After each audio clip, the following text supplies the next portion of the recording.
Thanks, Tina. Hi, Venerable. Hello, everybody. Back to our virtual meta space. Today I was on my drive to our beautiful new WSU campus. I was just reflecting on all the causes and conditions that led us to here together in this virtual space. You know, whatever it is that brought you here, everything that happened in your life that brought you here in this very moment, as well as with everyone else here in this call. That's a miracle. That's kind of amazing, and that's kind of the Dharma, which is what we're gonna be hearing about today as well from Venerable Chökyi. So we have Venerable Chökyi here all the way from WA, and she's going to talk to us about socially engaged Buddhism.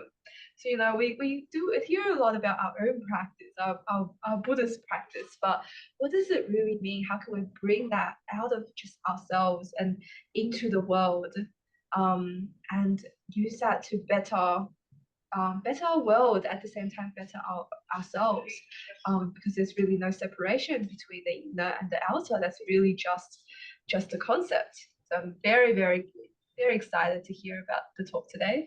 And before we start, just a little bit about Venerable Chökyi. So she's a resident teacher for FPMT centers in WA, having previously been resident teacher at Chenrezig Institute and Vajrayana Institute. Chokyi was the International Director of Liberation Prison Project for 13 years. She is currently Vice Chair of the Australian Sangha Association and Spiritual Advisor to the Sakyadhita Australia. So this will be an interactive session as always. So Venerable will start with a meditation and introduction to the topic, and then Tina will jump in to help facilitate a conversation. So if you have any questions throughout or at the Q&A session, please feel free to pop them in the chat, or you can also raise your hand here in person. But if you don't feel comfortable sharing the question with everyone, you can also privately send them to Tina. Or privately tell that to Tina as well. So this session will be recorded and uploaded to YouTube. Without further ado, over to you, Venerable. Thank you. Good evening, everyone. And I will start. We will all start together with meditation, and this meditation is sort of a bit on the theme, so I'll guide you through that. So first of all, finding a comfortable position for meditation, and that you feel well balanced, that you feel well grounded to the earth below, through the cushion, through the seat, through the floor, that you can feel that support of the earth coming up to meet you, providing a solid foundation so you can be well supported in a sense of stability, firmness. And then the back, just naturally, I'm assuming everyone's in the sitting position from what I can see, so that with the back long and straight, just in its natural alignment, don't try and force anything. And so that then your skeleton supporting you and the earth supporting you, and you can just, your muscles can relax around that central axis. Feeling a state of balance and ease, and then bringing your attention inwards into the space of the body, checking in with how things are going right this moment. In other words, bringing body and mind together, which is such a precious thing that meditation offers us.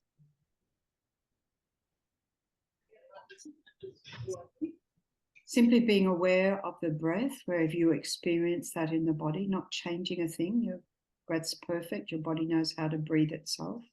Kept you alive so far, doing a great job.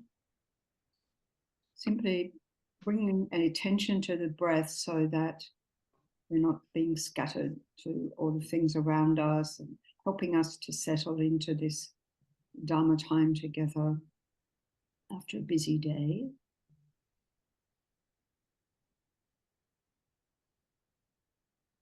And then with the natural rhythm of the breath as you breathe out, if you feel any tension, tightness, particularly around the face, around the forehead, around the eyes, just let that soften with the breath out all the way to the very end. Just really savoring, letting go, let go of the day. We can let go of any discomforts, any concerns. Just imagine that all dissolving into the breath out. So more and more, your mind settling into a state of stillness, relaxation, alertness.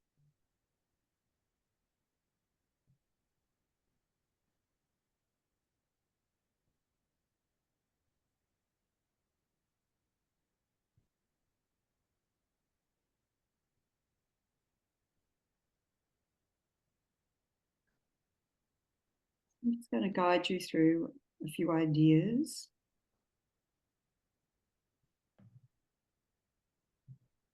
It's on the topic of inspiration.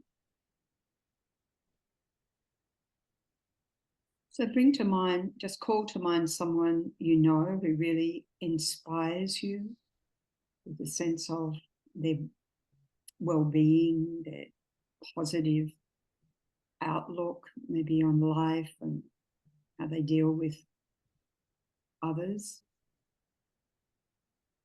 Think of their physical presence, the sorts of words they say, the sorts of actions they engage with, really getting a sense of their presence.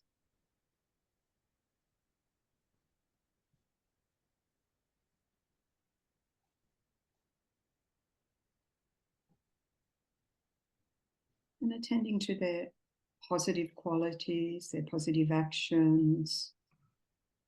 Open your heart to the things they inspire in you. Let that bring a sense of joy and delight to your heart.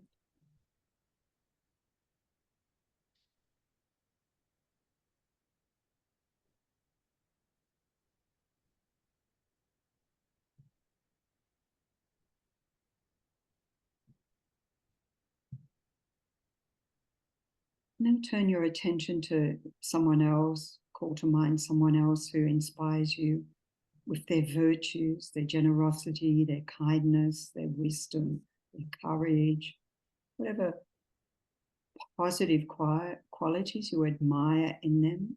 Really rejoice in those, rejoice in them embodying those wonderful positive qualities.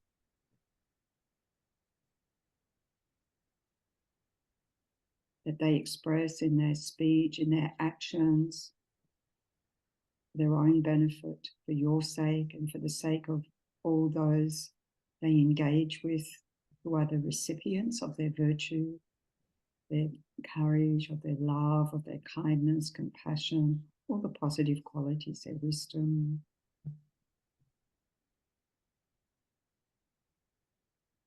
And as you call forth those qualities, imagine those awakening all those positive qualities in yourself that are innate to us all, luxuriating them.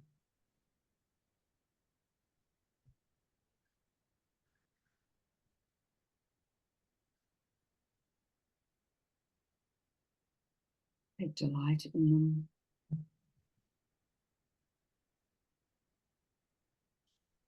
Then turn your attention to your own life, to expressing joy in your own virtues, your own good qualities. We often overlook those. Think about times in your life that you've been a source of inspiration to yourself and maybe even to others.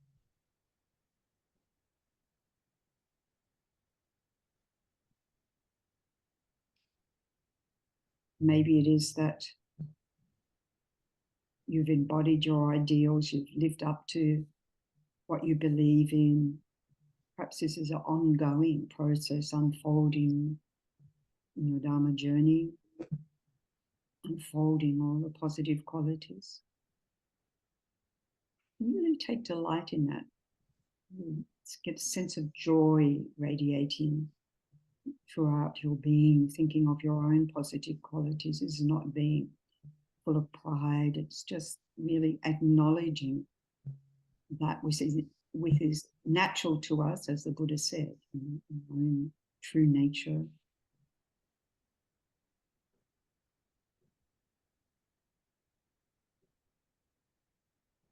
And think about those who've inspired you, who've helped you to live well, to fulfill your dreams, who've encouraged you, supported you, so that simultaneously experiencing a sense of gratitude to them and a sense of joy, the joy of that connection, of knowing them, of being supported by them, and in your own efforts.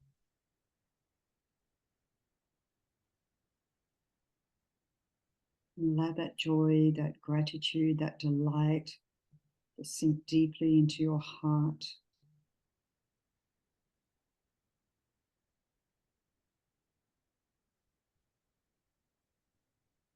Spreading to your whole being, uplifting your body and mind.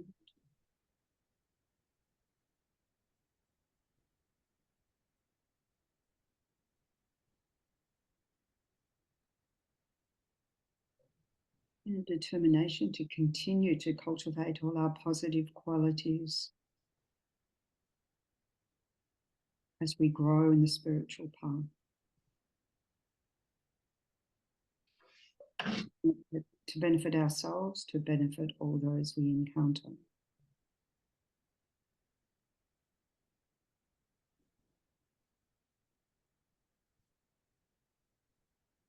So then I'll just offer the mantra of Shakyamuni Buddha so that we can be even more inspired with the blessings of the Buddha.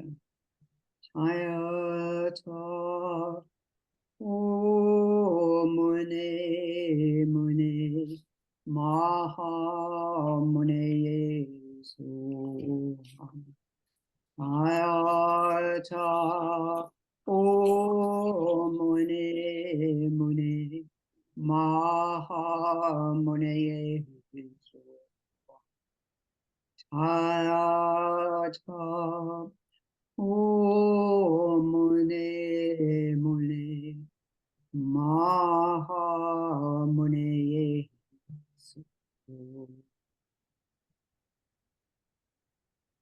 Okay, so then take the time to open your eyes, adjust to the light, to the sights around you, happy, refreshed, and ready for this Dharma talk.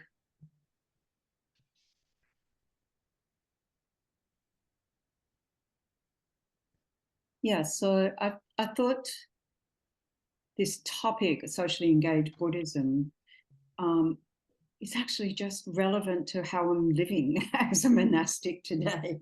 So I thought, why not? When I, just a little bit of backstory, when I first was, sort of familiarizing with the Dharma and going to different Dharma centers and so forth. It wasn't the first Dharma book I read, but it was one of the early ones, was this book, I think it was called Socially Engaged Buddhists, something like that. And it had really inspiring stories of people who weren't, who were walking the walk, such as Thich Nhat Hanh, for example. When you think, when Thich Nhat Hanh in the 70s was in a war situation in Vietnam, it's sort of like you can't just remain silent. It's sort of, there are these times of a call for action in a time of adversity. And coming from a Mahayana tradition, we take bodhisattva vows, and it is about adopting that mindset of being courageous and taking on a sense of universal responsibility. In other words, a sense of responsibility for our community, for others, as much as we can engage that. Also the courage to be out of step with society. Perhaps already you've felt that with the Dharma values, the more you immerse in a Dharma practice, it's sort of out of step with maybe what you read on social media or, the society around us. And I think that's increasingly the case these days. It's also a sense of protecting where we can, and this is part of our bodhisattva vows, if we are able to protect others or prevent others from causing harm, we do so. Now, a lot of the time we're not able to, and our sphere of influence is limited. So we're talking little things here. You know, can I stop world war? No, but I can work for peace in my own mind. And as His Holiness the Dalai Lama said, if all school children learned meditation at an early age, within one generation, we'd have world peace. And it sort of sounds undoable. It's very doable. But then it takes all schools or households to embrace that idea, isn't it? And it's happening more and more. But to think that, you know, that it is achievable. And so I guess following in the Buddha's footsteps, it's saying, well, what, you know, to follow the role model the Buddha set. So if we think about the time of the Buddha was really radically responsive, you know, for his time. He cut across caste systems, he cut across the gender divide in India, you know, at the time. He cut across, he fully ordained women and accepted all castes, including the Dalits, the untouchables, the lepers, who were very much outcast. So this was going against the strain of the fact that you had to belong to the Brahmin elite, if you like, to engage in a spiritual path, to get teachings and so forth. The Buddha was fortunate to be in that class, but then blew that whole caste system apart, you know, with his spiritual teachings. And in a way that is a practice that remains today, that all are welcome. Doesn't matter what your background is, all are welcome, you know, what your views are.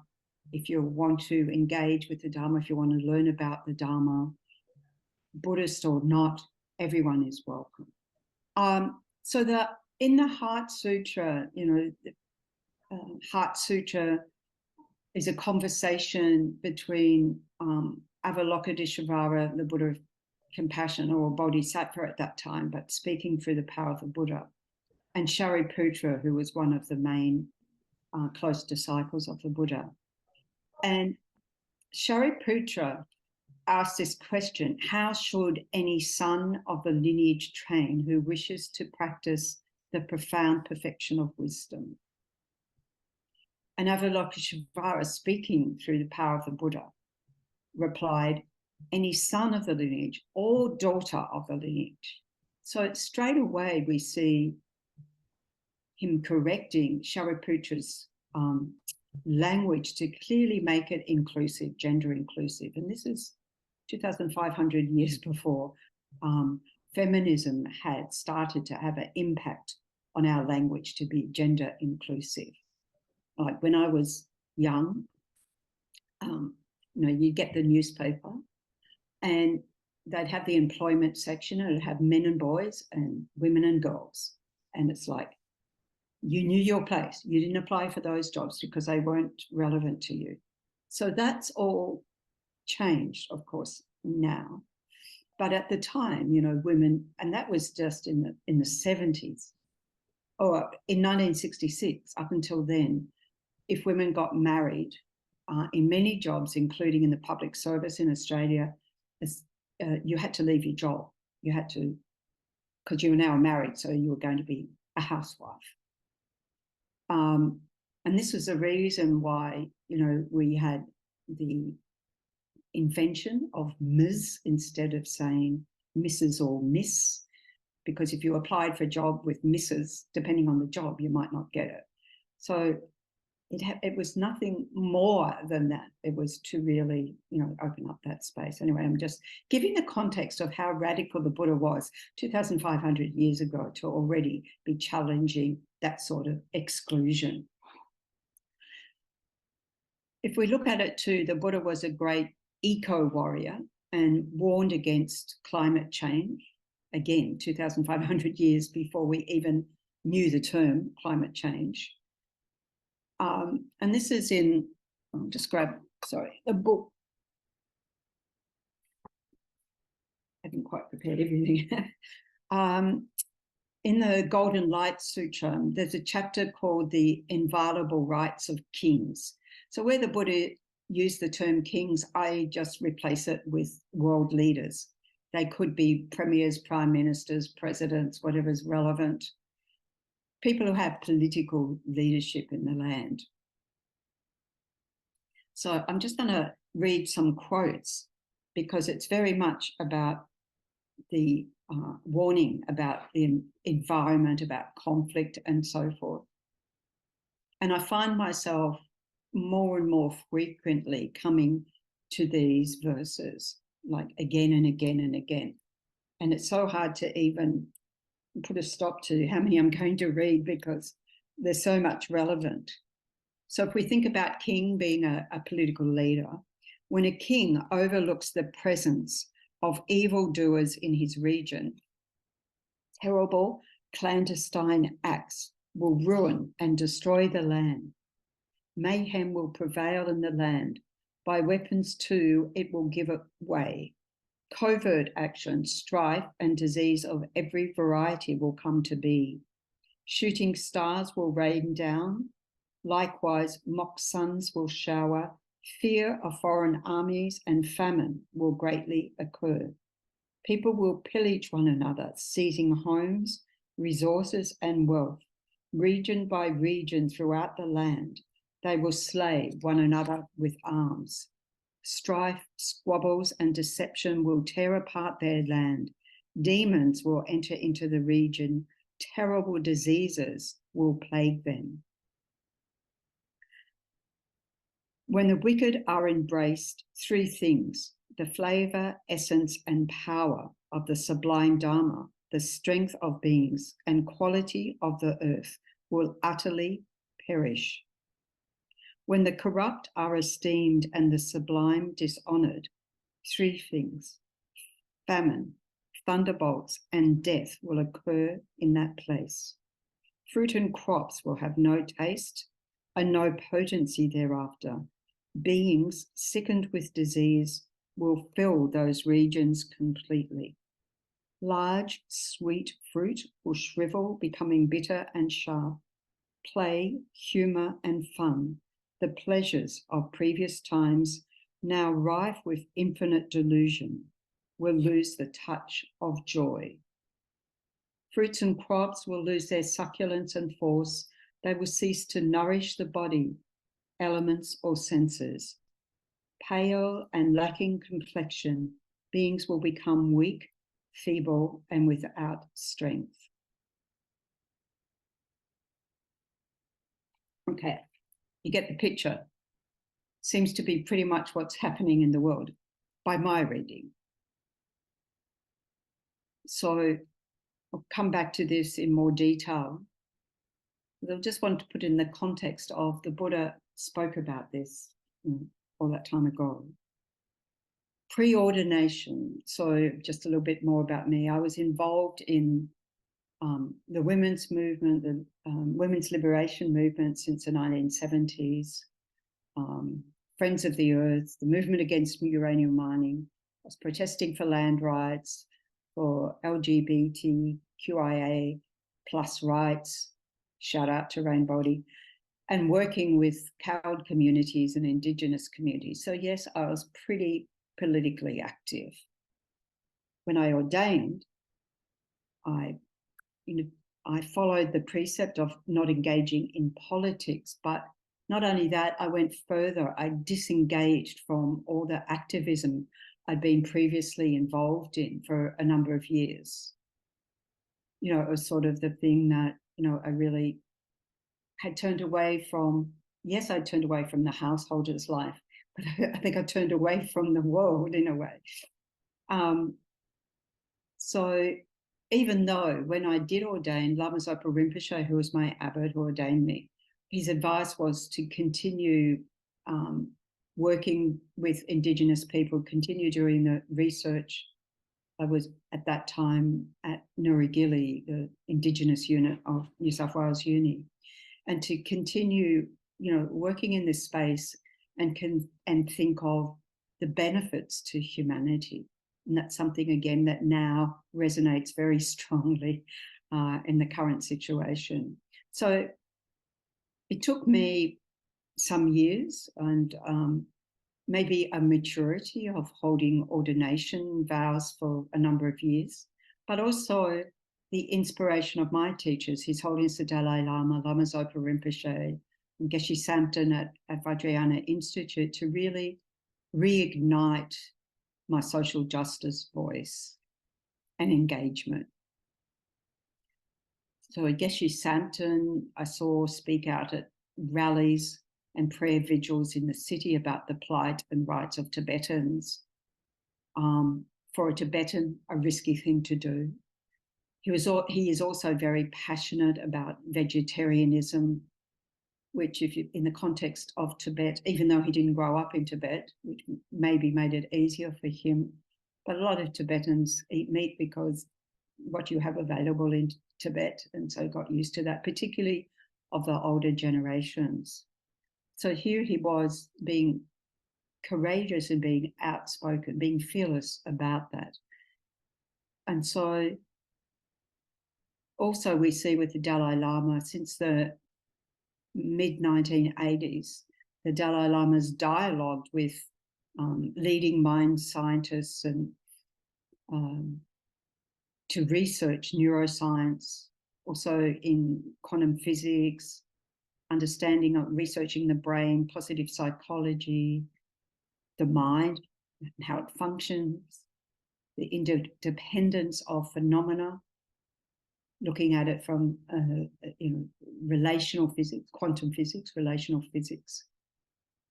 This may not seem radical endeavors. However, the Dalai Lama engaging as a Buddhist monk in this, he was asked recently by Professor Ian Hickey, with all those dialogues, mind and life dialogues since the mid-80s, what had His Holiness learnt from the scientists? And His Holiness said nothing, but they've learnt a lot from me. And so it's quite exciting endeavour. As earlier today, I was listening to one of His Holiness teachings on a classic text, but he was talking about the shared approach of Buddhism and science using logic and reasoning. And we know that what people will respond to today is not necessarily a religion, not necessarily a spiritual path, but it's hard to go past logic and reasoning, right? So as a result, in this relatively new area of mind science compared to the other sciences, there's proof of what the Buddha taught, and that the mind scientists are able to present the proof, being the Buddha, if we see, being the ultimate psychologist, knowing everything, understanding everything there is to understand about the mind and how it functions, and freely offering that to the world. So the Buddha, we can say, was and is the ultimate scientist, philosopher, psychologist, and it would seem physicist, and it would seem activist. So just one of the analogies that the Buddha uses time and again in relation to physics, as many atoms, he often uses an analogy for how big something is, or how great a virtue is, as many atoms as the sands in the Pacific Ocean, in the Ganges, and so forth. So this notion of there being even smaller particles than atoms having even smaller parts themselves, the notion of interdependence, of interrelationship that quantum physics is just now coming to. This was all, again, centuries before Rutherford, in 1901, discovered that atom had parts, and that scientists are still looking for what they call the God particle, some sort of mysterious so-called partless particle that, according to the Buddha's teaching, do not exist. So they're still looking for it. And so the Buddhist teachings have been very, very helpful, as that Dalai Lama has said, to the scientists to the decisions about the type of research they engage with. It's really cutting edge. And of course, also because of His Holiness implementing those dialogues, that's now being taught in the monasteries. The science, the mind sciences are being taught, because that is the relevant language today in which to present what the Buddha taught about the mind. His Holiness also wrote the book, Our Only Planet, concerned about the future of the world, and to get us to wake up and take action to save the planet. As they say, there's no planet B.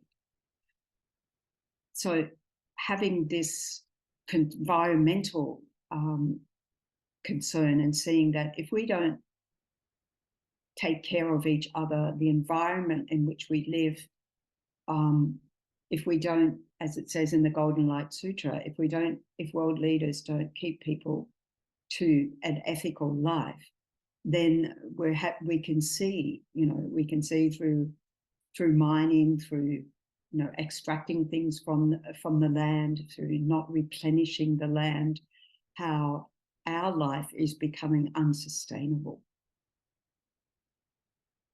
So also when COVID hit, immediately the Dalai Lama and Lama Zopa Rinpoche and others in others' tradition, but gave us advice about, within our organisation, for practices to pacify the pandemic. And among them was Thubten Gyalpo's prayers. This was coming from the Tibetan tradition, prayers to liberate the Sakya from disease. So in the Tibetan tradition, we have 4 main schools of Tibetan Buddhism. And then the 5th is Rimé, which is all of those together. But Gelugpa, which is the one that we follow, the Sakya, Nyingma, and Kagyu. So the Sakya, this prayer refers to liberating the Sakya from disease to overcome famine, and other prayers to pacify the danger of weapons. This was in 14th century Tibet.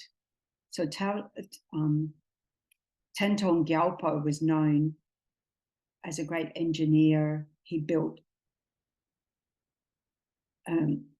50 to 60 iron bridges in Tibet and Bhutan that are still being used today. He was regarded by Tibetans as a Buddha. He was also a medical doctor. He was very busy. But the story about this prayer, about the epidemic back in Tibet in the 14th century, was this, that was spreading, just like we saw with COVID, in a great Sakya monastery, and it was spreading out. And all the tantric practices they tried, and all the offerings they made, and all the medicines, all the mantras, protection amulets, like I've got one that I was given as protection against COVID. Since I've had COVID, maybe its protection was limited. I'm not sure. So were the 5 doses I've had, limited protection. Anyway, it's okay. I'm not dead. So the monastery was in danger of annihilation. And so Thubten Gyalpo, they say, happened to be in the area. And so he recited a lot of mantras, the Om Mani Padme Hum, mantra of compassion, manis we call them, and a refuge that's sort of a space refuge, so a regular refuge prayer, but including vast, all of space. And then this prayer, which we've since recited, and after that the entire pandemic ceased, and so it became renowned as a prayer for liberating from disease. So we were advised to do this, the monks and nuns of our organisation, every Saturday, 24-hour weekly online prayer-a-thon, which was called Healing the World, meditating, reciting this prayer and dedicating to the pacification of the pandemic and all those affected by it, calling to mind those who died, those who were infected, those who are affected, families, so forth, those who are ill, first responders, the police, the medics, everyone involved, actually, the whole world. And so we continued this prayer-a-thon for around 2 years. And then once might have been over 2 years, actually. And once the pandemic started to decline and the world was witnessing the Russian invasion and war in Ukraine, then Lama Zopa Rinpoche advised us monastics to continue the prayer-a-thon, but changing the prayers to prayers in accordance with the times. And the motivation that Rinpoche gave us was to do these prayers and practices to stop the war between Russia and Ukraine.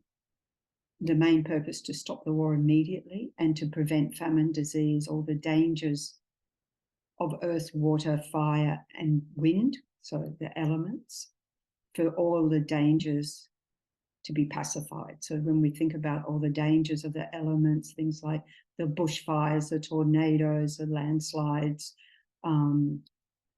floods, droughts, so forth, any imbalance in the elements, and to fill the world with perfect peace and happiness, to generate loving kindness, compassion, and bodhicitta in the heart of all sentient beings. And as Rinpoche said, especially in that of the president of Russia. Because again, if peace arises in the mind of any being, then you can't create war. So that's why it was so important to think like that. If compassion arises, you can't harm others. And at the beginning of that war, which is sadly continuing, we had, I remember an email from a Ukrainian Buddhist, and she was reaching out for prayers, saying, please, and describing some of the things happening. And, the immediate response was to say how many people around the world of all faiths and so forth were praying for them, how many people, the whole world was with them. And that power of knowing that, of knowing the power of prayer really was so touched her. And just to feel that even one person has felt that, touch of offering those prayers. And we can't underestimate the power of prayer itself. When I was at New South Wales Uni, I went along to a talk by a rabbi in the medical department, medicine faculty. It was for staff development. And he was talking about the power of prayer. Saying even people in hospital, even they don't know, they're being prayed for. It's, research is being done that they're healing, they improve, their well-being improves.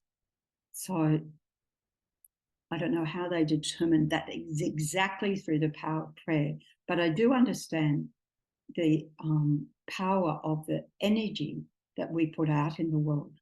If somebody's angry and comes into the room, we don't even have to say, we know they're angry. We don't have to ask, we don't have to have them say a word, preferably not. We can feel that vibe, isn't it? We can feel that disturbing energy.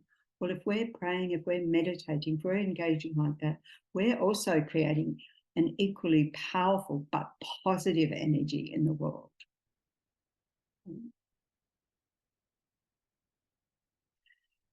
So again, when the COVID pandemic started, both the Dalai Lama and Lama Zopa Rinpoche warned that, or just indicated that we are coming to the end of this great eon, and that this world is going out of existence.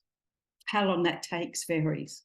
One time His Holiness said, in 30 to 40 years, and you're all panic, and then must have had the ear of the scientist saying, it's going to take a few centuries. And then you relax because you think, it's not in my lifetime. Anyway, we know there's a sense of urgency in the world on all fronts, increasing pandemics, famine, and then also what got me was the prediction of the conflict between everyone at every level of society, from wars to increasing conflicts in our interpersonal relationships. And again, we could say that we're seeing indications of that happening more in the world. And soon after I heard His Holiness say this in relation to famine, the UN predicted that on the back of the pandemic, there would be worldwide famine. So again, it's what the Buddha predicted, and maybe we can see the signs of that are there as well in terms of how many crops have been impacted. Just look at Australia with floods and with drought and so forth. How many are being impacted? We also see that increasing conflict, isn't it, playing out every day on social media. Cyberbullying, trolling, conspiracy theories on the up and up.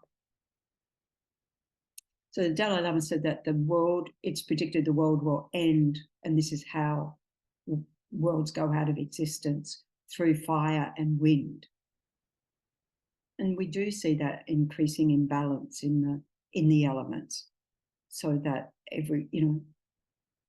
I'm living in Western Australia, where when they say temperatures are increasing, I think we've got the hottest place in Australia, Marble Bar, where during summer you'll see 50 degrees, 50 degrees, 50 degrees. I don't know how people can live with that.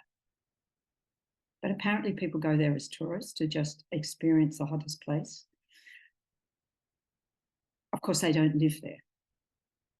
And so because I'm now living in a much hotter state than New South Wales, I start to think, how much can the human body actually tolerate? There's probably some scientific answer to that, but the first summer I was here, and people did say it's hot in December, then it gets hotter in January. Well, Christmas time, that first year I was here, it was 46 degrees every day in a row. I worked out that I could tell when it got to 48, because that was really uncomfortable. But 46, you don't want to leave your house. You've just got a wall of heat coming towards you. Forget about exercise, unless you've got a treadmill at home and aircon. So we know this. Our farmers know this. They tell you it's affecting the crops. They tell you that we're in a state of crisis, and this is happening more and more. And I was trying to think earlier, about 15 years ago, His Holiness Dalai Lama sent another Lama who's since passed, Thubten Chökyi, to Antarctica to do practices to help realign the planet, to bring it into a more state of balance. Of course, we don't know how much impact something like that had, because we're only gauging against what's happening right now. So we really are at that time that the Buddha predicted in the Golden Light Sutra that I read earlier, when conflicts and clandestine acts befall the region over and over again. When a king overlooks the presence of evildoers in his region, terrible clandestine acts will ruin and destroy the land. So we're seeing this play out very much here as an impact of many interventions. Not, if we think about when my forebearers, the British, arrived in Australia and described Indigenous people, they were really healthy, like gleaming white teeth, and very healthy. There was abundant food and so forth in the land, and a sense of caring for each other on the land. As my Aboriginal friends say, their responsibility as custodians of the land is to pass it on to the next generation in as good as, if not better, condition than they received it. And yet we can see over recent decades, centuries, that the opposite is happening. So we're really at that time of what we say the 5 degenerations are happening. A time, a time when the medicine Buddhas vowed to help heal the world. So this time when human lifespan generally is less than 100 years, it's very difficult to see that that's actually declining. The Buddha predicted it would go down to 10 years. So we can see that this, over a period of time, it's not right now.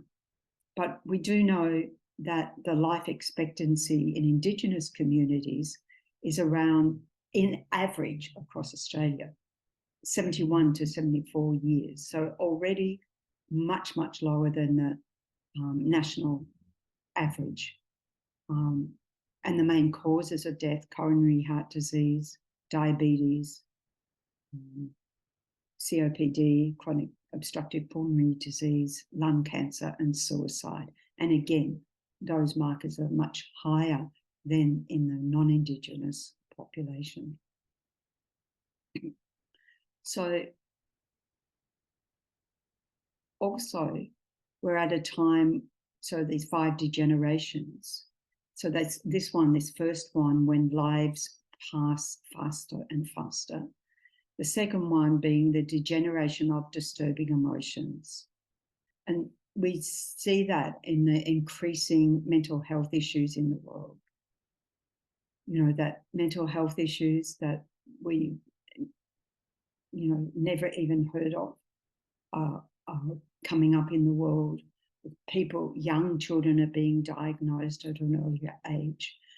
And again, with COVID, or post-COVID, of saying, just wait to see the outcome of the social isolation of teenagers and younger, and how that is impacting and will impact their mental health throughout their lives.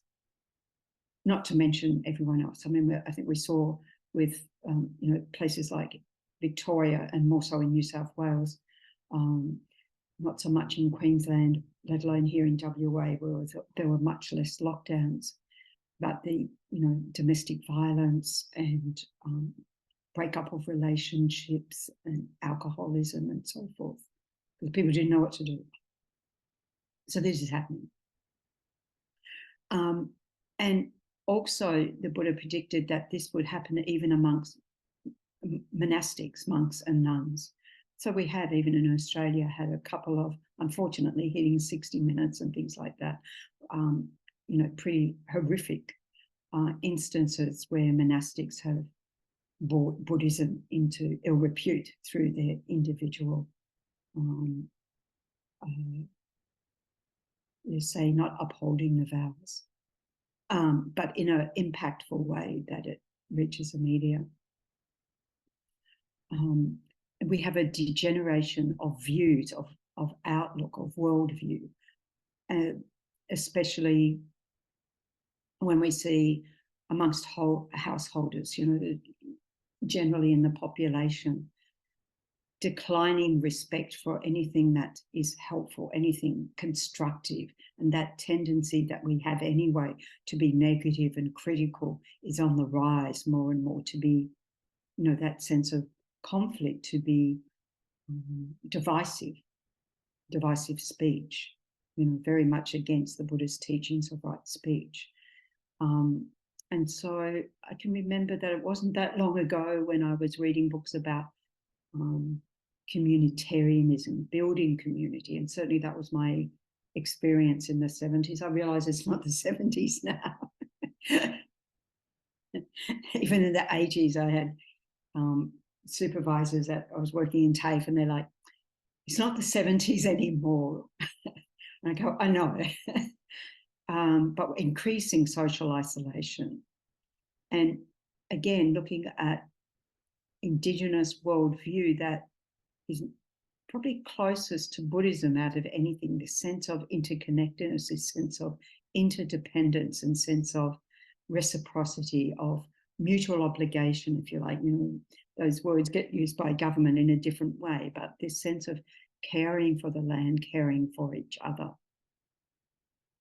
When I was working with the Kimberley Aboriginal Medical Services a long time ago, and their sense of responsibility in a so medical services, so in a health care setting, was that if the community's well and the culture's well, if the culture's well, the land is well. If the land is well, we're all well. And a sense of this is not treating the individual, but treating a whole community. Lot to learn from that. The next one, the degeneration of beings. Again, as the Buddha mentions in the Golden Light Sutra, beings become less fit, less physically capable of taking care of themselves, and more diseases coming. So we have the more and more physical diseases, more and more mental diseases coming. And the degeneration of the times in terms of natural resources running out and environmental degradation. So we can see that time is right now, isn't it? All those things are happening. So again, like at the Buddhist time, you know, how can you help but help? How can you not engage? And having worked with a little bit with Indigenous communities, and particularly around the current voice referendum, and being quite engaged, presenting a Buddhist perspective there, engaged in some of the activities going on, it's with incredible grace and willingness of Indigenous people to share that wisdom of their, 60,000 plus years with the rest of the country, despite all the struggles, despite all the inequalities, despite not being heard. And that's an inspiration for me to support the voice that is, the Buddha talked about, equality. The Buddha reached out to all and made sure all voices were heard equally, heard respectfully. And so as a Buddhist, I find, how can I not just support silently, but actually engage in the dialogue.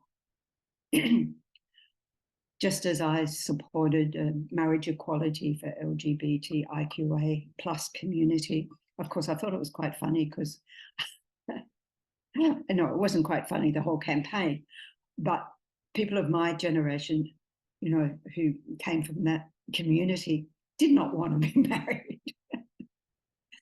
But having been excluded, and times move on, and to have equal rights when you know that if you don't have that, I've seen friends, been to funerals of friends who at their funeral, the family was on one side and their actual professional colleagues and sort of friends of today were on the other side because the family had ignored the fact that, they were gay or lesbian or trans or whatever. And that is really, really shocking. So just as the Buddha did, taking the radical step of caring for the Dalits, for the so-called untouchables, and actually caring for them. And in Tibet, we have this history of, there was one, Chekwa, Geshe Chekwa. He was called the, what he taught was the leper's dharma, because that's what it became known as. A profound mind training teachings, but it was called the leper's dharma because he went out and taught the lepers. And just as I value in the Dharma work, working with prisoners, working with refugees, working with groups who've been traditionally marginalised and unheard. So in that engagement, and what has also been important for me is the interfaith dialogue, interfaith engagement. Those already engaged in the spiritual path of whatever tradition, having the responsibility for the rest of the world, basically. We are all in this together. And those of us engaged in spiritual path, in a sense, of course, to me, it matters that I'm Buddhist, but even the Dalai Lama has said, he said, sometimes I catch myself thinking of myself as a Buddhist monk. And you look at the Dalai Lama and say, well, you are a Buddhist monk, aren't you? But what is His Holiness saying? If we put a box around ourselves like that, I'm talking about me as a monastic, and say, as a monastic, I don't do this, this, this, and this, then I'm cutting myself off from, 99% of the world. And so how am I benefiting others if I box myself in? So that's sort of I'm very conscious and hope that, my presence in the world, as I was told before I ordained, even people don't know what you represent, they know it's something spiritual. So that if I can be in the world and that's the takeaway people have, that's something. Don't have to profoundly change people's lives, just to remind them of their heart, right? So this has kept me engaged. Now I'm very comfortable having to be socially engaged, to reignite that life of mine. And so I'm involved also with, as I mentioned, the interfaith dialogues and actions, and also with, so I'm in Bunbury at the moment, as you know. Last year, I was asked to give a series of talks about, socially engaged Buddhism. And of course, I picked all the topics that I'm involved with. And so one of them was about the environment, which I'm probably less involved with. And there've been a lot of activism in this area, because there's a tree called, which I only discovered when I came to WA, which is called a chewit. And it's an ancestral tree. And they were, building freeway connections and so forth. So there was a lot of protests going on. And so when I did this talk on the Friday night, all the eco-active people or the environmental activists came along. And at the end of the talk, they said, well, put yourself in the activist shoes that you're talking about. What are you doing on Monday morning? And of course, I said, Monday morning, I'm usually driving back to Perth. Well, come to the courthouse at 8:30 a.m. because we've got one of our people who was arrested engaging in this action and said to have trespassed and done all these things. And so we're going to not protest. We're actually going to go outside the courthouse and sing. And I thought, I'm a nun. I've renounced singing. But I went along, solidarity, support. And I sort of chanted, right? Of course, that person got let off because they had footage that proved that they had done nothing wrong whatsoever. And the charge was trumped up. So they walked out the door pretty quickly. But it's that sort of thing, being involved now, and particularly thanks to those people with the Australian religious response to climate change. Being involved with Sakyadhita, the Buddhist women's organisation, to look at, promoting the role of women in Buddhism, just as the Buddha did, but yet, cultural. It's really a result of, well, I have to say, patriarchy that has created divisions there and misunderstandings of the Buddha's intent. So I now feel very comfortable in engaging in all these different spaces, and feel that perhaps, it's more resonates with my life work as a nun. So do I open up for questions? Yes, thank you so much. Discussion. Venerable, can you hear me? Yes. Thank you so much. That was really inspiring. I always love hearing from you, but particularly on this topic about socially engaged Buddhism, because it's so, so needed now. So we do have some questions. Yeah. And for those who are here in person, if you have a question, of course, let me know. And those who are online, you can pop your question into the chat, or you can unmute yourself and ask as well. So, Venerable, first question. How can we sustain the Buddha Sasana through positive social engagement? Is it inevitable that the Sasana declines sharply, say 50 years from Well, as the Buddha said, nothing's inevitable. Everything is impermanent. So at what point do things become irreversible? You know, if I think about it, worlds have come into being, they've gone out of being. As you know, we had the Big Bang theory, and people said that was the beginning of time, the world, therefore time. But we know that's not true. There were other Big Bangs, and there were other entities, other world systems, and they're finding more and more world systems now. One thing that gave me hope was in the beginning days of COVID, we had suddenly you saw all the birds come back to the beaches. You saw pollution not entirely disappear. I remember seeing shots of people living in India just, you know, over the mountain from Tibet, and they could suddenly see the mountains. And they couldn't see them before because of pollution. And that was in a very short, maybe 6 months. So that was quite profound, really, of how much, don't underestimate how much the world, you know, the earth can heal itself if we allow it. When I was in Queensland, there was one island, and somebody had bought the island and totally regenerated it again within a couple of years. It had been completely stripped and nobody really wanted it, and they regenerated. And so all the wildlife came back to the island.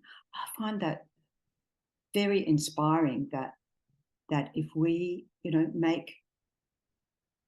if we all make some little changes, make big changes if we can, but we can all make little changes. We can all, you know, move forward. And change takes a long time. You know, now we're, you know, they've banned plastic bags in supermarkets. I can remember in the 70s, there was another protest movement going into Woolies, and we would, whatever packaging we bought, we left all the packaging on the counter except for any necessary packaging. And so we were protesting then about all of this. So from, you know, the 70s till now took a long time. And it isn't for lack of capability, because even, I think it was in the 90s, I used to go and buy degradable, the sort of bio garbage bags or whatever they were. And they suddenly disappeared off the shelves by the pressure of the plastics industry. And so we have the capability, and it's a matter of building, I guess, what we can do with our Dharma influence is build that critical mass within our own communities. And I really say that because you might find me a bit odd, but I will check out the recycling bin in a Dharma centre to see how very intelligent people who really want to be responsible, how much they know about what is recyclable, right? So just informing ourselves in that way is significant, really. Yeah. So that is Dharma in action. Mm. So it sounds like, Venerable, that there is individual actions that we can do. Yeah. There are actions that we can do as a community together, as consumers, and also obviously in a political arena as well. Yeah, and just to add on to that, I just remembered, you know, as I said, I'm sure the Buddha would be out there being an environmental activist because it's so urgent in the world.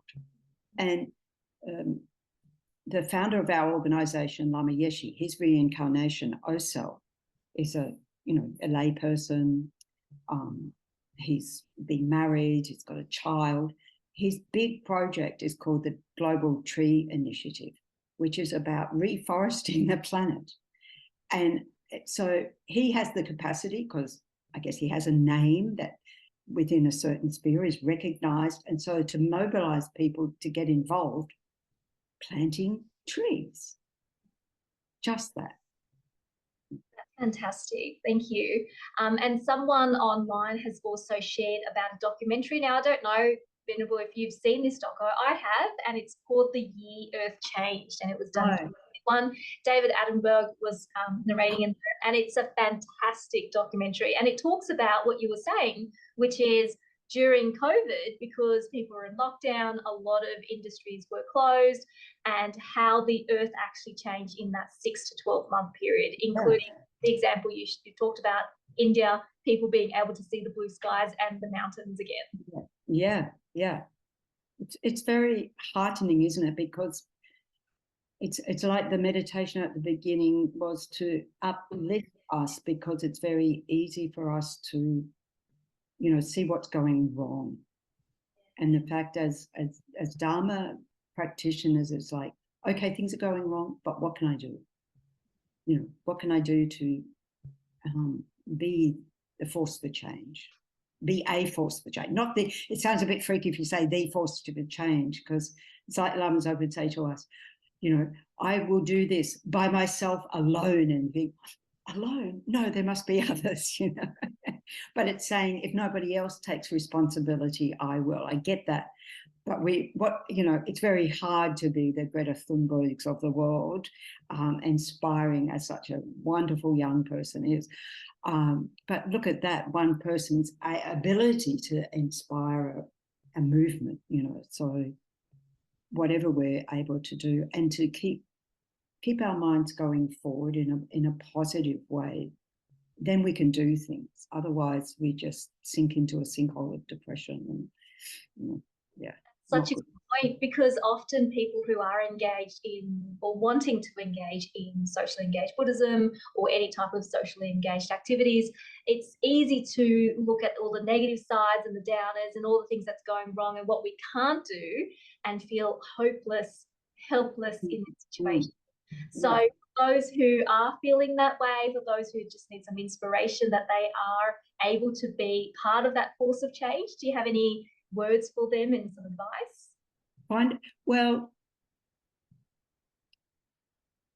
at the end of last year, I was spending time with Linda Burney at a mutual friend's place, and I was saying to her, I want to get involved with the voice. I want to do something, and there's a bunch of us who want to do something. What do we do? And her simple answer was, find out what's going on already and get involved. There are so many action groups out there, that we can get involved in. There are the Plant a Tree Days. There are the, like I mentioned, the Australian religion's response to climate change. I have to remember what all the letters mean. I was inspired by beings such as Thich Nhat Hanh, and of course they're up on a high pedestal, seems a bit out of my reach, but he was really responding to what was happening in his village, right? This is happening in the village. So just look around what's happening in your area and get involved with that. So it's like we all do something together as Metta Centre, we come together as like-minded people, and together as like-minded people, we can inspire, we can create actions, we can get involved in other actions rather than thinking, oh no, now I have to set up another project, I've got so many going, right? But there's so much going on. It's really so much. Very good. Thank you, Venerable. And following on from that question, someone has asked, so how do we maintain our compassion whilst cultivating joy? I find joy is one of the most healing emotions that give people hope, and we can't share joy if we can't cultivate it within ourselves. I think that's an answer, not a question. So it's true. I've seen 3 times Mission Joy, if people have seen which is a dialogue between the Dalai Lama and Desmond Tutu, which was made in 2015 because the Dalai Lama wanted to go to South Africa to celebrate Desmond Tutu's birthday and couldn't, and so wasn't allowed in. And so Desmond Tutu came to the Dalai Lama and they made this film. They both talked about how, you know, they've both had adversity in life. They both had struggles and difficulty in life, maybe both way more than I've had in my life. And yet the sense of the importance of joy. And it is, I'm totally spot on that. I think it's the most healing emotion there is. It gives us hope. It gives us hope such that we can do things, but it's also taking delight in rejoicing in what other people do. Just think, wow, isn't that fantastic? And then we get the benefit of that.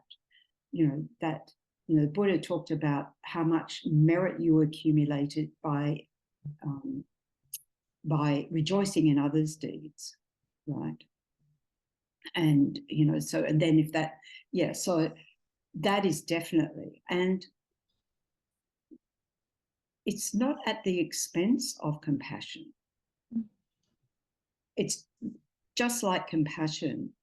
We can't share joy if we can't cultivate it within ourselves. True. We also have compassion for others on the basis of self-compassion. And the Buddha talked about self-compassion, that compassion comes in many, many different flavors, shall I say. So we have the sort of biological compassion, or let's say I have familial compassion. So as long as my family, I can feel compassion for their suffering, like a mother does for her only child, can't bear to see the child suffering, would do anything to take away that suffering if she could, would replace them, and there's many stories about that. And then there's the biological compassion, which is compassion for our species, say, for other human beings. And that can be a challenge because we think other human beings, except for this one, this one, this one, this one. So we have to, we have to gradually extend that heart of compassion. We have to start with the self. Otherwise, there's no foundation, and we get what is called compassion burnout. In other words, we're focusing on everyone else, but we've got nothing to sustain within ourselves. The Buddha never said at the expense of yourself. We get on the plane, they say, put on your own face mask first before helping another. Because if you don't put yours on, you can't help anybody. When I first ordained, I only ordained once. Not when I ordained in New Zealand. I came back to the centre in Sydney, and this dear monk said to me, because it was freezing, it was cold, it was middle of winter, and, we don't wear sleeves. And he said, you have to look after yourself. So if you don't look after yourself, how will you look after anyone else? He said, you go and stay in your room and I'll bring you meals. That's what someone did for me. I was just like, spot on. We have to have, of course, we're hardwired for compassion. Charles Darwin said that. We can't help but help as human beings, as mammals, you might say. But many people talk about compassion burnout. What they're really saying is not compassion burnout, it's empathy burnout, where it's like taking on too much yourself, not having boundaries. Compassion is that wish, saying, none of us want to suffer. I can't bear to see the suffering of others. May they be free of the suffering. And then if we're able to say, I will be the cause of them being free of the suffering, can we do that? In some circumstances, maybe. But we build our heart of compassion, and who benefits? Us. We develop great compassion on that basis. The Dalai Lama talks about widening the circle of love, the flip side of compassion. You may have happiness and the causes of happiness. So the flip side. So, there's all the 4 truths right there in those 2 statements. So the heart of compassion is something that is a benefit to us. And then the more we can cultivate that, the more we have the capacity to be of benefit for others. We try it out in different situations. But we want that sustainable. We don't want it to be like there's also crisis compassion, which, the whole world's good at. When the bushfires, what did they call it? black, summer, whatever that summer was called. And, money and help and everything came pouring from around the world. Now Canada was on fire and we all pour that over there, and various, and people are sending help to Ukraine and so forth. But to sustain that, not just when there's a crisis, but to continue to walk from a heart of compassion. And we really have to start. I think we're not good at doing it for ourselves. I love the meditation that you facilitated at the beginning when you guided us through that meditation, starting with someone who we naturally can feel that joy and kindness towards, and then moving that towards ourselves. And Yes. If for ourselves, if we're feeling that we're low in compassion, low in joy or love for ourselves, that's a really nice method to go back to. Yeah, and do nice things for yourself. Think, what is it that I like to do? One of my friends used to have she had a dog who died. So she got herself she's a Dharma student. She got herself a huge stuffed dog, which is, almost as big as her. And she cuddles it at night. Okay. Everyone to their own thing. That works. I mean, look at the penguin? Was it the penguin that they gave a little stuffed penguin to? No, but that's a great story. it was just recently in the news. Oh, an owl. Okay. A depressed owl. Oh.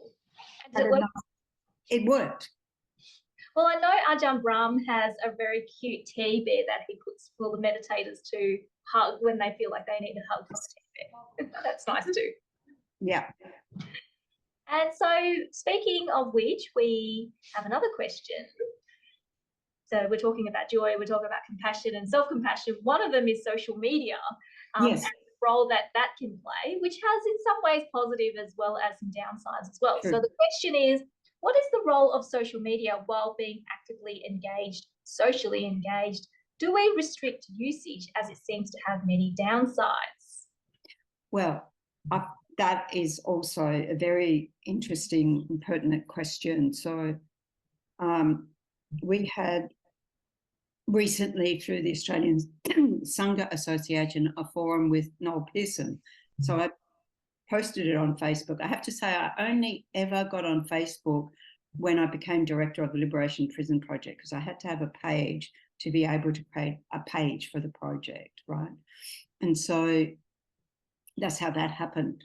And anyway, I posted the poster for this event online, and one of my friends posted a negative comment, and Sakyadhita also posted it online, and they got a lot of negative comments.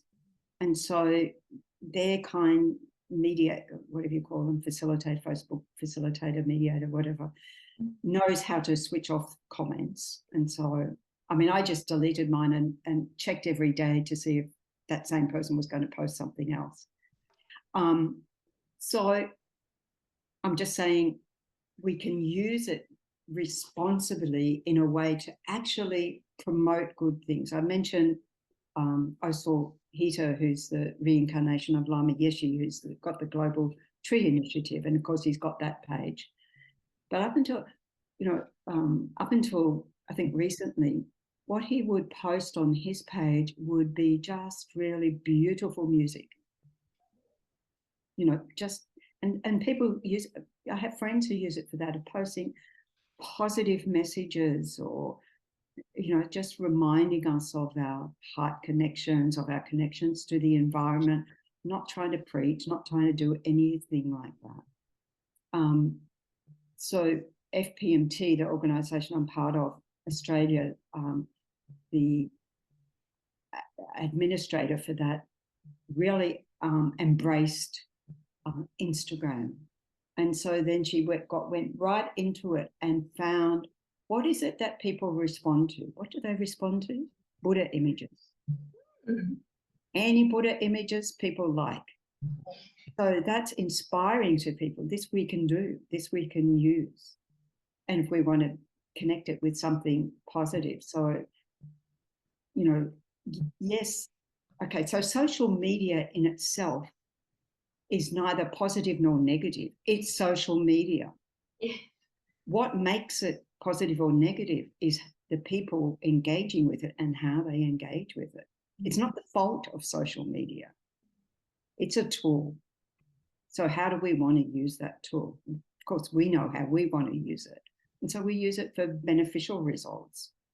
And, you know, I've got to learn to unfriend people who are going to put negative things. I'm really behind the 8 ball. In some ways, social media, it can be a skillful means. A force for change. It can connect people.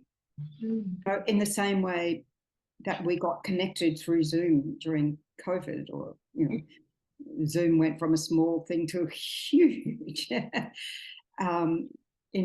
Again, when we started having the 24-hour prayer-a-thons, suddenly I felt connected with the monastics in my organization in Europe, in South America, in the US, in Canada, all around the world. And some of them I knew, so that was great. Some of them I didn't know, but it's like we developed our friendships there. But for my fellow nuns who'd only ordained during COVID, suddenly they were connected with a worldwide, you know, the monastics of our organization worldwide. So suddenly they were part of a huge Sangha, and they really benefited from that. So, of course, you know, we have so many of these online tools available to us to use in a good way.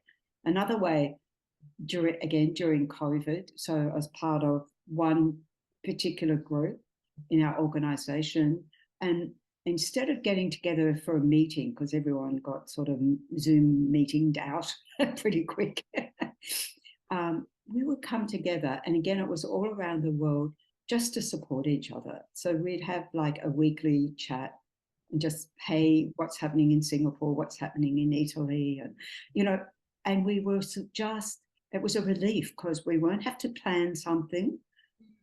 We weren't having to teach. We weren't having to, just how you're doing and being supportive. It's so, all these things are available to us, and it's a matter of how we creatively use it as a force for good. Yeah, well, certainly Metta Centre, even this conference today, we've got here in person as well as online as well, and this recording will also be placed on YouTube as well as social media. So various ways that we can use technology to do good things. And then we're talking about social media. Someone has asked this question. There is a dialogue on social media that Western female Tibetan monastics are not well supported. Can you elaborate whether this is your experience? I can elaborate. Okay, so so particularly some years ago, Jetsuma Tenzin Palmo started the Alliance for Non-Himalayan Nuns. I'll get there. And this was after decades of supporting nuns' education, you know, those from, now I've learned to say Himalayas.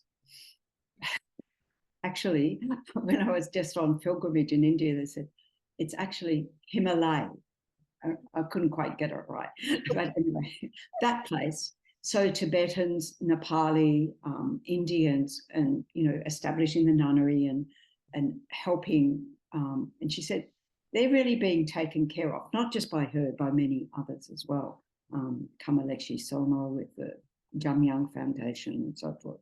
So she said, it's the ones who, not just in the West, actually, she was also looking at like Southeast Asia, where at least in the Tibetan tradition, a lot of nuns not being looked after. Now, of of course, we all take vows of poverty. Before I ordained, it was like, I don't care if I'm destitute on the street, I will keep my ordination vows. I don't care if I'm starving. None of those things have happened, just by the way, not even close. For myself, I'm very well cared for. So, but I do know that people have to make choices because within our Tibetan tradition, it's not sort of, you can work outside the Dharma center, although it's not preferred, you know. And I know that one of our monastics, when he was going for full ordination with the Dalai Lama, and he was going to continue on working at the university, the Dalai Lama wouldn't give him full ordination because, you know, it wasn't, I can't say it wasn't serving a Dharma purpose, but he was the faculty he was in wasn't, anyway, he was still doing wonderful Dharma work. It's just the thing of needing to survive. And so there is that reality that in Western society, that monastics, Western society, there's not that, people are not brought up with taking care of monastics. And we are a small percentage of the broader population and so forth and so forth. It's not embedded in the culture like it is in India, in Tibet, in some parts of Southeast Asia. It's to, you know, Thailand and so forth, to look after the monastics. And so it is a very variable thing, but it is a true thing. And many of the different monastic organizations have looked at that in terms of how can we support Sangha. And also something like Sakyadhita, when Sri Lanka, you know, when that really, you know, economically went crashing, was that last year? Mm. So Sakyadhita immediately set up a fund to directly go to support the nunneries. And we had the channels to make sure it got to the nunnery and nowhere else. So the funds went directly to, and then they would report and say this many monastics were supported through that at this many, and name the nunneries. So it was all accountable for. So it really needs, the support is needed ongoing. And I think particularly for nuns, I'm not saying that monks aren't supported. There are monks who are also not supported. There are monks who are also not supported, but for nuns as well. So, yeah, it's true. Excellent. Thank you. Thanks for such a comprehensive answer to that question. And for those who are online, we also have a few links that our friends have been posting there. So you can follow those links and you can learn more about this issue. And for those who are watching this on social media or on YouTube later, we'll also have those links available in the description below as well. So Venerable, another question is there any place for justified anger in social action for change? Not anger. If you take the anger, the energy is still there, and you change it into that passion for change. So what we're talking about is that angry mind. And an angry mind is always putting a fault somewhere. It's always putting some blame, right? It is a destructive state of mind. But that, like I was just before this, I was talking to her friend who was angry about some mail that she received. And it's like, well, what can we do around that situation? If we want to get angry with anger. You know, turn the anger on itself. But really, we don't want to have the mind of anger, because the mind of anger exaggerates the negativity. It does that. It's its function. It just sort of makes it more, blows it up.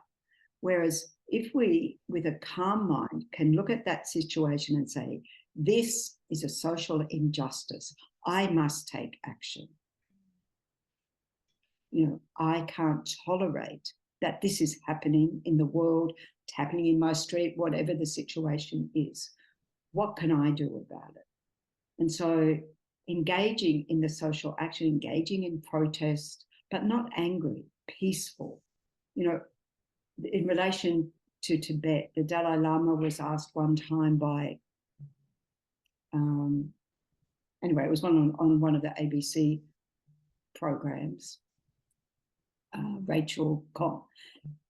When you see what's happening to the situation in Tibet, don't you get angry? And the Dalai Lama said, I observe anger arise in my mind. I observe it fade away 1 minute. He said, the reason I can do that is because I've meditated since I was 6 years old. So you can, you know, see, oh, anger's arising in my mind. Stop the anger, but not the energy that wants to engage in social justice. Mm. Because anger also can create division and further conflict as well. Yes, Yeah. So the and energy. and you feel rotten, basically. Yeah. So that anything, you know, the first of those dialogues, Mind and Life conference with the Dalai Lama, the very first one was about destructive emotion. They disturb our mind. And with a disturbed mind, we're not going to make logical, rational decisions. We're not going to act from a place of compassion. It can't, because they're opposite states of mind. And anger could potentially cause other people to feel angry as well. So it just adds more and more to it. Yes. Yeah. Okay, excellent. Great, thank you. One last question to round it all off, Venerable. Of all of the socially engaged topics, Venerable, which do you think is the most important? That's an answer for everyone to say for themselves. No, truly, whatever is most important to your heart is going to be, I mean, on the one hand, I could say climate trumps everything, because if we don't have a world, forget about any other issues we might be having. So that's true, you know, looking at our interdependence, you know, and realizing that the small acts that I do have impact environmentally. You know, I think that's huge. But I really think that at the end of the day, it's what most moves you into engaging in that space. And then you'll find that you just engage in all the others as well anyway. So it's all interdependent. It's all interdependent, yeah. So we just have a few comments from people, so I'd like to share them because they're very thoughtful comments. So we were talking earlier about that documentary about the year when everything changed. So in that documentary, the collective effort that everyone did was actually nothing. So we all had to stop and stay home, and quite paradoxically, that is what caused the positive change. So perhaps sometimes it's about things that we do, but also sometimes it's about what we don't do. Less consumerism, less greed, all of that. Another really thoughtful comment is someone has said, if Trump can create through social, I'm still waiting for a Buddhist to create joy or happiness social. So over to you. Challenge accepted. Anyone? And finally, and I think this speaks for all of us, Venerable, thank you so much, Venerable Chökyi, for your heartfelt sharing. I can really feel your genuine heart of engagement and compassion. Much gratitude. So thank you. It's always such a pleasure to speak to you, to meet with you, hear the Dhamma from you. So I am thanking you again for being here with the Metta Centre, and I would love to see you again next time. And I'm now going to pass over to our MC, Sophia. Thank you, Tina.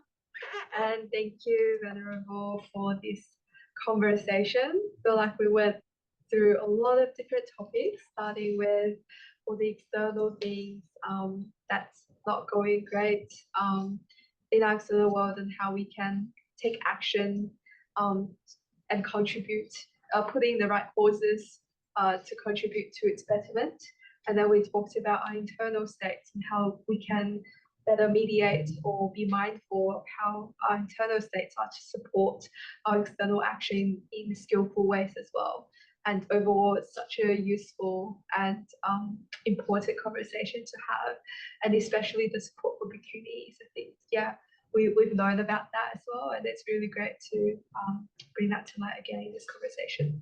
So just before we end, would you like to do a dedication of merit or a prayer? Just before I do, can I just make 2 announcements? Yes, please. I think it's 2.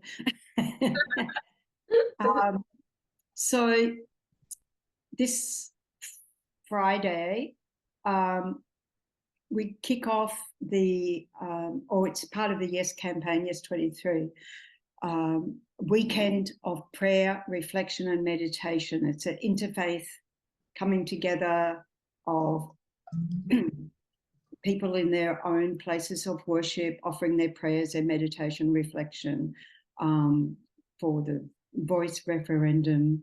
And there's going to be an event in Sydney on Friday at 11 a.m. at the Emmanuel Synagogue in Woollahra. So there'll be a couple of speakers, and yeah, so everyone's invited to that. So just letting you know that's on. Also, next Thursday evening, Sakyadhita Australia has a webinar with Bhante Sujato on the voice. I think it's at 7 p.m. So that's online. It's an online one. So if you go to the Sakyadhita Australia, it should be on the website and their Facebook page. So just wanted to let you know that. Thank you, Venerable. These are great events. Yeah, that'll be awesome if we can attend those both in Sydney and online as well. That's awesome. So if there's nothing else you'd like to share, would you like to do a dedication prayer? Yes. Yeah. So this dedication prayer is that all our merits continue to increase, and those that have not yet developed to develop more and more. Gewadi Nyujuda Lama Sangye Dukune Dowachi Gyamalupa De Sala Gopa Sho Chanchu Central Rinpoche Makye Panamge Kuchi Gewanyam Pame Payam Gongde Gongdu Pewa Shu. And so then I'll end with the equivalent of sadhu, sadhu, sadhu in Tibetan. Lexo, lexo, lexo. Lexo, lexo, lexo. Thank you so much. Thank you, Venerable. Thank you so much. And before we finish as well, some Metta Center announcements. We've got free meditation on Mondays, 7 p.m. to 8:30 p.m. online and in person.